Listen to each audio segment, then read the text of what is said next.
Thank you for joining Wars of the Rosies as we continue with Part 8, The Merchant of Hayti, from Book the Second, The Practice of the Mystic Tie by Albert G. Mackey. Part 8, The Merchant of Hayti. The following anecdote is recorded in the London Freemasons Quarterly Review.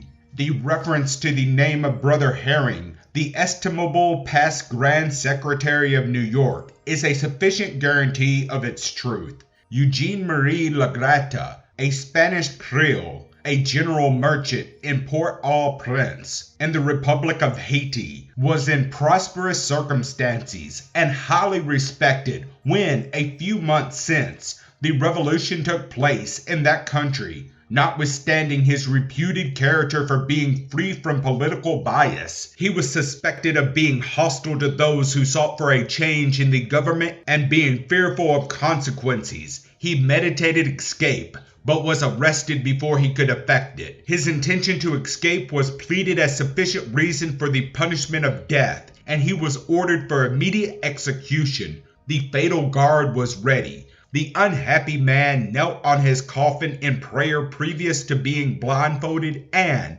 in this attitude, whilst lost to all hope but that of futurity, he felt himself suddenly seized in the arms of someone, when he swooned. On recovering his senses, he found himself in the guardhouse, in the custody of the Haytian officer who commanded the fatal guard, and who, at the last moment, observing his features, recollected having met him in lodge. One look was enough. On his own responsibility he bore him away, and had the further happiness to preserve his life, the government being contented with the confiscation of his property. Lagrata was put on board a vessel bound to New York, where he made himself known as Brother James Herring, the Grand Secretary, who caused him to be relieved and who gave him a recommendatory letter to the Lodge of Benevolence of the Grand Lodge of England, to which he presented his petition on the 31st of July for aid to procure a passage to Barcelona, where he had some commercial as well as general relations. This petition was, of course, favorably entertained.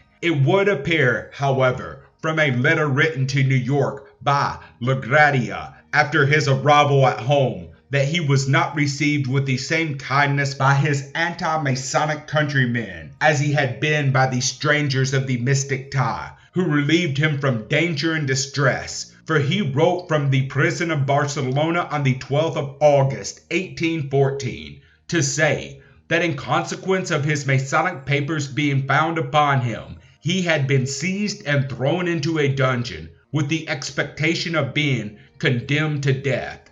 Which now of these, thinkest thou, was never unto him that fell among thieves? Thank you for watching, and please don't forget to share, like, subscribe, and comment. And if you can, please consider donating to Wars of the Rosies. Links to PayPal and Patreon are in the description. Thank you so very much.